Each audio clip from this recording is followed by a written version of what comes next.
Agora vamos ver a estrutura fundamental de NumPy, que é o NDArray.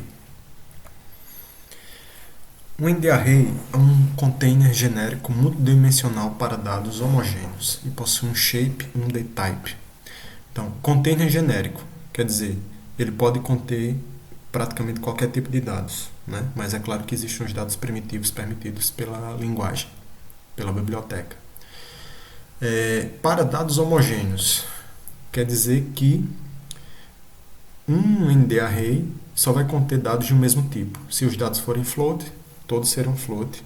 Se você quer um NDArray do tipo int, todos os dados têm que ser int ou inteiro dentro daquela mesma matriz, né? Por isso que a gente chama de dados homogêneos. Possui shape dtype. Shape quer dizer forma. Vai te indicar a quantidade de dimensões, a quantidade, no caso, se você tem duas dimensões, linhas e colunas, ele vai dizer quantas linhas e quantas colunas aquela matriz tem. Dtype é o tipo, né? Se é float, inteiro, char e etc. Então aqui a gente tem um exemplo de criação de um NDArray com valores aleatórios, né? Import numpy as np. Vamos gerar alguns dados aleatórios usando np.random.randn, ou seja, a gente está usando NumPy para criar uma matriz de duas linhas e três colunas preenchida com números aleatórios. E aí quando a gente digita data, nós temos esse array aqui, como está listado aqui, né? Duas linhas e três colunas. Eu estou usando aqui, eu usei o Google Colab para gerar essa tela. Tá? Existem diversos tipos de dados para NDArray e esses dados são definidos aqui pelo dtype, né? Por padrão, se você não disser qual é o tipo, ele coloca como nenhum, e aí à medida que você for usando aqui, ele vai definir isso. Essa ordem aqui é a ordem das linhas e colunas, né? Quando a gente tem ordem igual a K, quer dizer que é primeiro linha, depois coluna.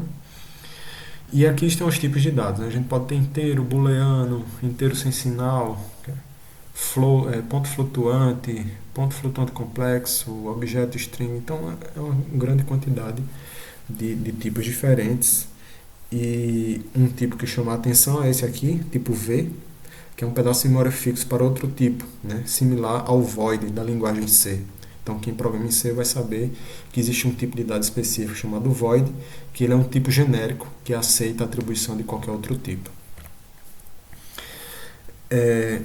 Aqui, nós estamos criando um NDArray passando uma lista como parâmetro. Observe aqui, np.array, esse seria o equivalente ao construtor, né, da classe, e ele recebe uma lista com os números de 1 a 4, e o tipo de dado é S, ou seja, string de 1 byte. Então, embora eu tenha passado os números aqui como inteiros, como o tipo de dado do NDArray é string, quando eu mando imprimir o resultado, ele vai dizer que isso aqui é string, né? Esses dados que estão no NDArray são strings. Agora, criando o NDArray, passando a lista com números de 1 a 4, mas o dtype como um inteiro de 4 bytes. Observe que agora ficou dtype igual a int 32, né? 4 vezes 8, 32, né? Inteiro de 4 bytes. E agora sim, os números são valores inteiros. Então essa é a primeira maneira de criar um NDArray que a gente está vendo. Ou seja, passando uma lista como parâmetro e o tipo de dado. Há várias outras maneiras de criar NDArray. Aqui eu vou mostrar 4, né? Usando a função array, usando a função zeros, usando a função ones e usando a função arange. Agora, zeros e ones, para quem já programou em MATLAB ou programa, vai lembrar que isso é uma herança, de certa forma, da sintaxe do MATLAB. Se eu não me engano, o MATLAB foi uma das primeiras linguagens a permitir você criar uma matriz já totalmente preenchida com zeros ou totalmente preenchida com números uns. Criando NDArray com a função array. Né? Então, data, aqui eu criei uma lista de listas, né? Com duas linhas e 4 colunas, e passei essa lista de listas como argumento do construtor aqui, array. Né? E aí, quando imprime, a gente vai ter um ND-array com 2 linhas e 4 colunas. Aqui se supõe que foi feito o import do NumPy, né? Eu já não estou mais mostrando essa questão do import, porque eu mostrei já nos primeiros slides. Eu posso criar também uma matriz determinando que ela vai ser totalmente preenchida com zeros, né? Aí eu uso np.zeros. E aqui eu digo quantidade de linhas, quantidade de colunas. E aí está o array com 2 linhas e 4 colunas totalmente preenchido com zeros. E é claro que podem ser criadas matrizes com mais dimensões, né? Mais do que 2 dimensões. Aqui eu estou criando com 2 porque é a forma mais simples de a gente entender. Posso também criar uma matriz totalmente ou completamente preenchida com números 1, né? Que aí a ideia é a mesma. Observe que tem um parêntese duplo, porque o construtor recebe uma tupla contendo a quantidade de linhas e a quantidade de colunas, que será utilizada para determinar o array. E a estruturação interna do array NumPy se assemelha a uma lista de listas. Posso criar também uma faixa de valores, e aí eu uso esse aRange, e aqui eu coloco a quantidade de valores que eu quero, e esse vetor ele vai ser criado com uma sequência que vai de 0 até essa quantidade que eu colocar aqui, menos 1. Né? Então vai de 0 a 7 nesse exemplo. E os argumentos desse aRange são, né, eu tenho argumentos que são opcionais e argumentos que são obrigatórios. Esse stop é um argumento obrigatório, que aí ele vai corresponder à quantidade de valores, se eu digitar apenas stop.